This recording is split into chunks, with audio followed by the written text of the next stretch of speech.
Good evening. We're facing the worst public health crisis in 100 years and the worst economic collapse since the Great Depression. We are confronting systemic racism and the enormous threat to our planet of climate change. And in the midst of all of this, we have a president who is not only incapable of addressing these crises, but is leading us down the path of authoritarianism. This election is the most important in the modern history of this country. In response to the unprecedented crises we face, we need an unprecedented response, a movement like never before, of people who are prepared to stand up and fight for democracy and decency and against greed, oligarchy, and bigotry.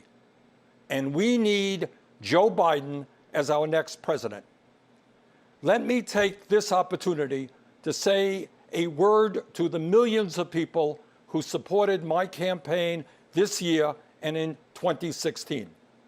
My friends, thank you for your trust, your support, and the love you showed Jane, me, and our family. Together, we have moved this country in a bold new direction, showing that all of us, black and white, Latino, Native American, Asian American, gay and straight, native-born and immigrant, yearn for a nation based on the principles of justice, love, and compassion. Our campaign ended several months ago, but our movement continues and is getting stronger every day. Many of the ideas we fought for that just a few years ago were considered radical are now mainstream. But let us be clear, if Donald Trump is reelected, all the progress we have made will be in jeopardy. At its most basic, this election is about preserving our democracy. During this president's term, the unthinkable has become normal. He has tried to prevent people from voting, undermined the U.S. Postal Service, deployed the military and federal agents against peaceful protesters, threatened to delay the election, and suggested that he will not leave office if he loses. This is not normal, and we must never treat it like it is. Under this administration, authoritarianism has taken root in our country. I and my family, and many of yours, know the insidious way authoritarianism destroys democracy, decency, and humanity. As long as I am here, I will work with progressives, with moderates, and yes, with conservatives to preserve this nation from a threat that so many of our heroes fought and died to defeat. This president is not just a threat to our democracy, but by rejecting science, he has put our lives and health in jeopardy.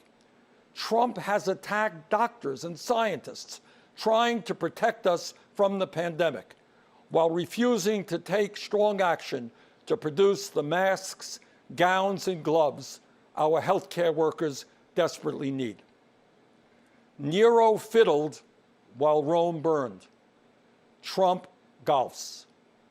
His actions fanned this pandemic, resulting in over 170,000 deaths and a nation still unprepared to protect its people. Furthermore, Trump's negligence has exacerbated the economic crisis we are now experiencing. Since this pandemic began, over 30 million people have lost their jobs, and many have lost their health insurance. Millions of working families are wondering how they will feed their kids, and they're worried that they will be evicted from their homes. And how has Trump responded? Instead of maintaining the $600 a week unemployment supplement that workers were receiving and the $1,200 emergency checks that many of you received, instead of helping small businesses, Trump concocted fraudulent executive orders that do virtually nothing to address the crisis while threatening the very future of Social Security and Medicare. But the truth is that even before Trump's negligent response to this pandemic, too many hardworking families have been caught on an economic treadmill with no hope of ever getting ahead. Together, we must build a nation that is more equitable, more compassionate, and more inclusive. I know that Joe Biden will begin that fight on day one. Let me offer you just a few examples of how Joe will move us forward. Joe supports raising the minimum wage to $15 an hour. This will give 40 million workers a pay raise and push the wage scale up for everyone else.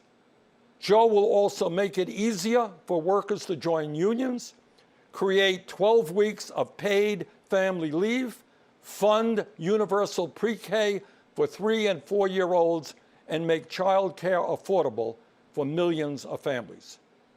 Joe will rebuild our crumbling infrastructure and fight the threat of climate change by transitioning us to 100% clean electricity over the next 15 years. These initiatives will create millions of good-paying jobs all across our country. As you know, we are the only industrialized nation not to guarantee health care for all people. While Joe and I disagree on the best path to get universal coverage, he has a plan that will greatly expand health care and cut the cost of prescription drugs. Further, he will lower the eligibility age of Medicare from 65 down to 60. To help reform our broken criminal justice system, Joe will end private prisons and detention centers, cash bail, and the school-to-prison pipeline. And to heal the soul of our nation, Joe Biden will end the hate and division Trump has created. He will stop the demonization of immigrants, the coddling of white nationalists, the racist dog whistling, the religious bigotry, and the ugly attacks on women. My friends, I say to you, to everyone who supported other candidates in the primary, and to those who may have voted for Donald Trump in the last election, the future of our democracy is at stake. The future of our economy is at stake. The future of our planet is at stake. We must come together, defeat Donald Trump, and elect Joe Biden and Kamala Harris as our next president and vice president. My friends, the price of failure is just too great to imagine. Thank you.